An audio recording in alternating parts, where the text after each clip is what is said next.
Joining us now here live on Curtis and Cosby is David Schwartz. He's a friend and also attorney for Michael Cohen. David, great to have you here on the show. Great to be here, Rita. Hi, Curtis.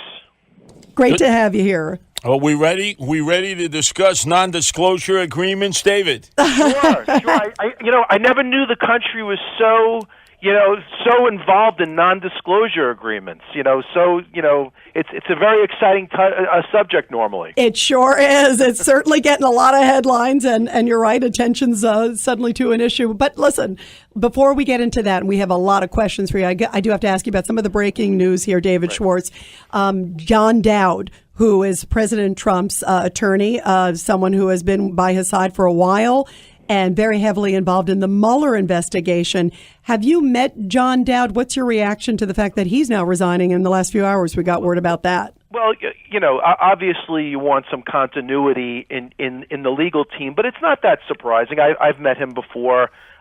He's still very close with the president, but when there's disagreements about strategy, sometimes you have to make a change, and that's the way the president has operated throughout his entire career. He's very demanding on the people that work for him. I've done projects for him way back when he was with the Trump organization between 2010 and 2016. He's very demanding. In fact, my client, Michael Cohen, he's been very demanding. Throughout all the years that Michael worked for him, he was very demanding. Is that a sign of a legal team in turmoil, as some are suggesting? No, I don't think it's in turmoil. I think certainly he has plenty of attorneys that are still working on that particular investigation. And as we all know, there's too many attorneys out there. So there's plenty of attorneys that will fill in, plenty of smart attorneys that will come in and defend the president on this investigation and ably handle the investigation. So I'm not too worried about that, and I don't think the country should be too worried about it. I know the networks will make a big deal out of it and show it all day long, nonstop, around the clock, like this is the biggest news in the world that an attorney resigned from a legal team. Now, but it's really not that significant. Now, David, there's been so many lawyers mentioned. We know there's the White House counsel. They're always there. Then there are the personal attorneys for Donald Trump. But are there any attorneys who deal with all of these allegations that have been made against him by women that he had violated them or perved them or harassed them? Are there any attorneys? Yeah, there's outside counsel dealing with anyone that accuses the president. There's that case in New York right now, and that's being handled by outside counsel as well. So, he has a lot of attorneys, both inside attorneys. He could have his own law firm, right, Dave? Exactly. There's a lot of attorneys. But there's a lot of allegations, and of course we all know that he has denied all the allegations. But when you are constantly being sued and constantly being investigated and have a lot of legal issues, there's going to be a lot of attorneys involved. There's no doubt. Yeah, there sure is. Everybody, we're talking to David Schwartz. He is the lawyer for Michael Cohen, President Trump's personal attorney. I want to get you, David, to reply to what we saw Michael Avenatti, who you were up against on CNN the other day. And he just came out again. He was on CNN this morning. And he accused some pretty strong behavior of Trump's legal team. And I think he's referring to you, or at least Michael Cohen and some others. He said, quote, for engaging in thuggish behavior, threats, intimidation, and hiding the money trail. Right. Has the Trump legal team been engaged in any of that? Yeah, let me just clarify. He certainly couldn't have been accusing me because I'm representing Michael on his defamation case against BuzzFeed. So I'm serving in that role for Michael Cohen. I'm also his spokesman right now because he needs a spokesman right now because he's not able to come on to programs like yours. And by the way, Reed, I just spoke to him 5 minutes ago. He says hello. He loves you. And, when he's able to come on, he will come on. Oh, wait, good. David, and by the way, no love for me there. No love for me. Curtis, he's talking about me now. He's talking about his love for me. Let's let him continue. Exactly. Come on. He's very fond of you, Rita. But Curtis, we didn't talk about you. I'm sure he's fond of you too. And by the way, make sure tell him when he is ready. We would love to have him here live on 77 WABC because, and I think, by the way, when some people say, "Oh, why does he have an attorney?" I think anybody is naive out there to think that an attorney doesn't need an attorney in a case like this to have someone like you on board. Right. So let me answer that question, the thuggish behavior question, because we just discussed it. First of all, this Avenatti really uses the term threat very loosely. So I don't know. Curtis, we know your background. I'm from Brooklyn myself, and if you consider speaking and negotiating with other attorneys a threat, like that's somehow a threat, then I feel really sorry for Avenatti if he considers that a threat. Michael Cohen has never spoken to Stormy or whatever her name is, Daniels.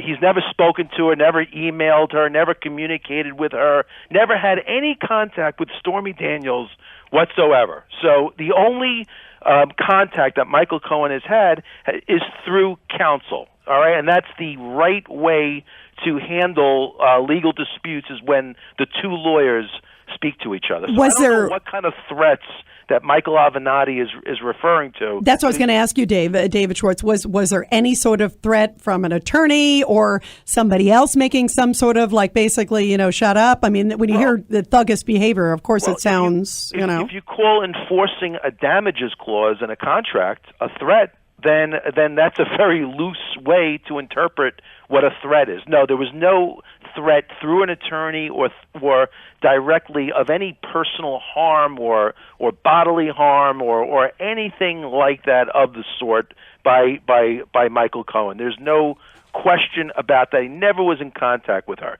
Now, if you're talking about, and he accused me of threatening the other day, so I guess if you're trying to argue about enforcing a damages clause, if that's a threat, then okay, if that's his definition of a threat, then I'm not too sure what he thinks a threat is. All right. Well, David, I think you can help us with this, because this is where a lot of people who haven't necessarily taken a position can't figure this one out. Right. Michael Cohen basically comes to the conclusion that Stormy Daniels has broken the non-disclosure agreement. He goes for arbitration, which is a lot cheaper, obviously, than if you go for a full-blown trial. Well, it's pursuant to the contract. Right. But arbitration, everything I've always understood about it and other people is it's a two-way street.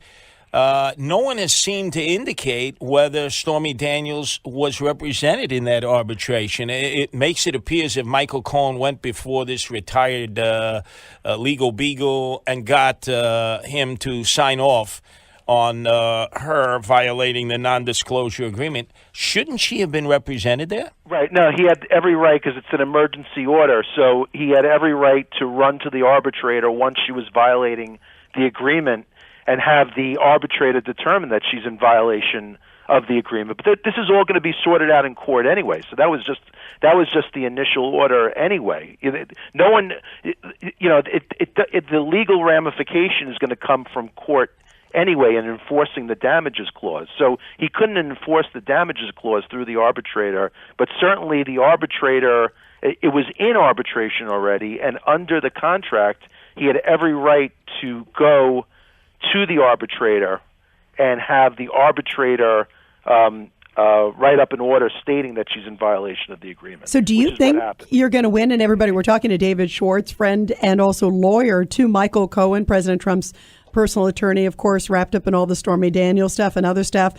David, do you think that you guys could win? And I guess the other question is the big question from a public perception, because she's going to be on 60 Minutes, it looks like, this Sunday. Do you think, is there anything you can do to block her from being on 60 Minutes? Well, that's going to be up to the attorneys handling the case. So I'm not handling this particular case. Again, I'm just the attorney for Michael for his defamation claims. So, but as a spokesperson for Michael too, is there any sense, just let me just ask you, just in general, just from your sense of where this is headed, is there any way to block that interview from airing on Sunday? Well, right now there's nothing going on to block the interview itself, but she's in breach of the contract. So although CBS is not going to be, CBS wasn't a party to the agreement, so CBS has a right to air it, but Stormy Daniels, you see, the end game here is she believes she's going to make tens of millions of dollars off of this story. And unfortunately for her, she's not going to, because any money that she makes off breaching the contract, she is liable for $1 million per breach. And right now, the breaches are many, because if you look at what a breach is under the contract, it's not just disclosing the story, but it's also, not returning the whatever materials she may be in possession of. So that's a breach in and of itself. And also the threat of disclosure is also a breach. So there is not a way right now to block that interview from being aired on 60 Minutes. Now, David, if that judgment came down and it's been bandied about that it could amount to $20 million, who would be entitled to that? ECLLC, the LLC created to enter into this contract. So it's Essential Consultants. They were the entity. It's an LLC that entered into a contract with Stormy Daniels. And so ECLC would be the entity to enforce. But isn't that Michael Cohen? Because he said he paid for it out of his own pocket. Well, it's a separate entity, but certainly Michael's the agent for the entity, and Michael Cohen controls that entity. There's no question about it. And of course, the president is a third-party beneficiary of this. Of this contract. So the third-party beneficiary may be entitled to an award also. Now, what do you say? That would be down the road, though. Now, David, you talk about the third-party beneficiary. What do you say to people who say, they listen to Michael say that he made the deal, he did it on his own, it was like part of the home equity loan, put his own money out, yet didn't have any consultation with the president, didn't say anything. There is that signature line that the president didn't sign, but it's there, the blank line.